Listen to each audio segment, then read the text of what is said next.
امام علی مقام امام حسین ابن علی نے ایک خط لکھا جو تاریخ کی مختلف کتابوں میں موجود ہے اور جسے سن کر شاید آپ کی روح کانپ جائے۔ 3 محرم الحرام کو میدان کربلا میں امام علی مقام امام حسین علیہ السلام کو ایک شخص بہت یاد آیا۔ حسین ابن علی نے سوچا اگر میرا بچپن کا ساتھی میری مدد کے لیے آ جائے تو میرا حوصلہ مزید بلند ہو جائے گا۔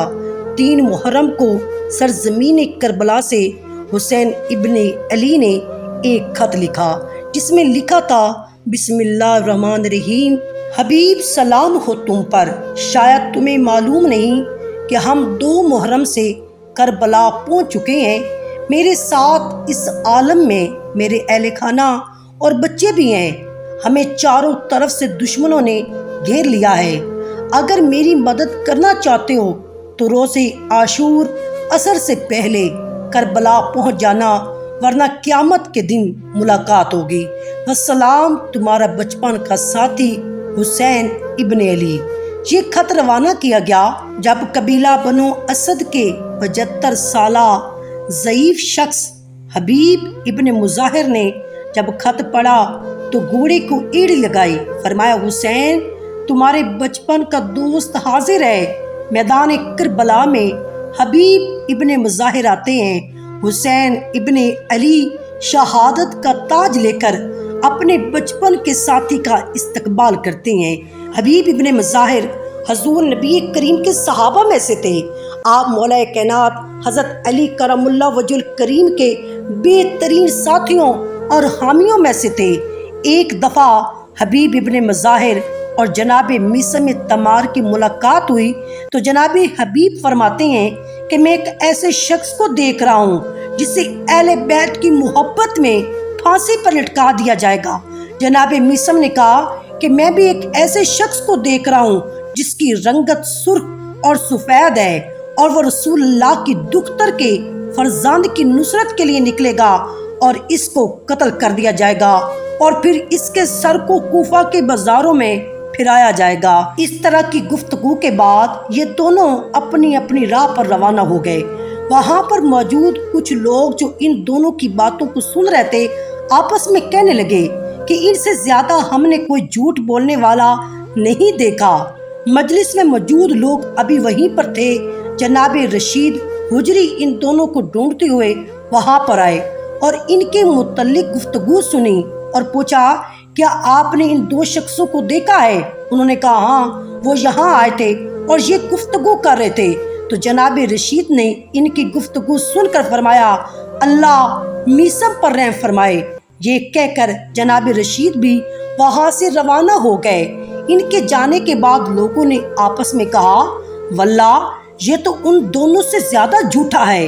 راوی کہتے ہیں کوئی زیادہ عرصہ نہیں گزرا تھا، ہم نے کوفہ میں عمر بن حریث کے دروازے پر جناب میثم تمار کو سولی پر لٹکے دیکھا، جبکہ جناب حبیب ابن مظاہر کے سر کو کوفہ کے بازاروں میں پھراتے ہوئے دیکھا، اور یوں ان دونوں کی کہی ہوئی بات کو لوگوں نے اپنی آنکھوں کے سامنے پورا ہوتے ہوئے دیکھا۔ جناب حبیب ابن مظاہر کربلا کے میدان میں پہنچ گئے۔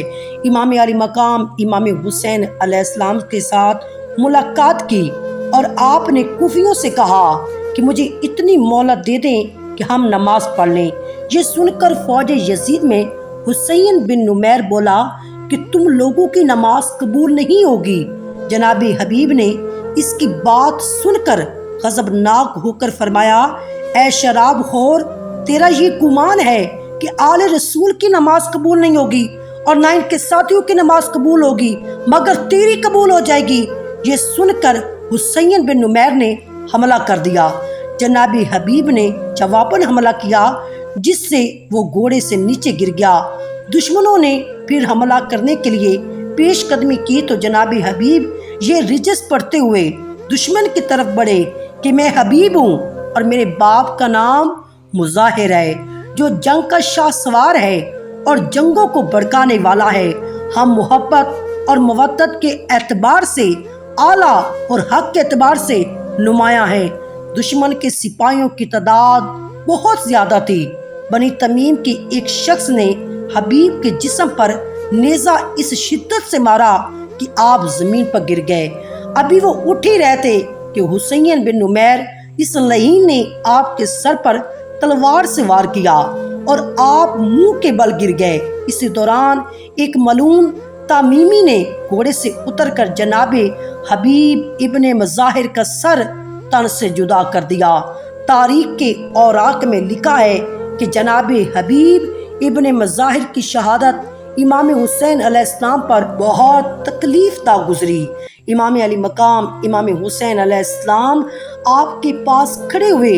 تاریخ میں لکھا گیا ہے کہ آپ فرماتے ہیں، اے حبیب، اللہ تجھے جزائے خیر عطا فرمائے، تو مرد فاضل تھا اور ایک رات میں پورا قرآن پڑھ لیا کرتا تھا۔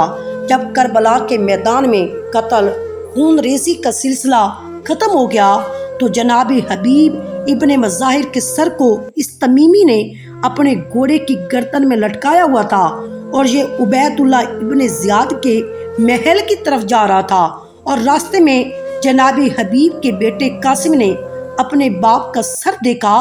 وہ عمر میں بہت کم تھا مگر نہایت صبر اور تحمل سے کام لیا اور سائے کی طرح اس شخص کے پیچھے لگ گیا۔ جناب قاسم کہنے لگے، یہ میرے باپ حبیب کا سر ہے۔ تمیمی کہنے لگا، میں یہ سر تمہیں نہیں دوں گا۔ قاسم کہنے لگے، اللہ تعالیٰ نے تجھ سے بہت برا بدلہ لیا ہے۔ جناب قاسم زار و قطار رونے لگے، واپس چلے آئے۔ پھر برسوں گزرتے گئے۔ اپنے باپ کے قاتل سے بدلہ لینے کے لیے یہ بچہ بے چین رہا۔ آخرکار جناب مصعب بن زبیر کے دور حکومت میں جب مصعب نے اہل کوفہ پر لشکر کشی کی تھی، قاسم بن حبیب ابن مظاہر اس لشکر میں شامل ہو گئے، اور آخرکار یہ ایک دن دوپہر کو قاسم نے اسے جا لیا اور تلواروں کے وار سے اس لعین کو موت کے گھاٹ اتار دیا اور فرمانے لگے، یہ میرے باپ حبیب ابن مظاہر کا بدلہ ہے۔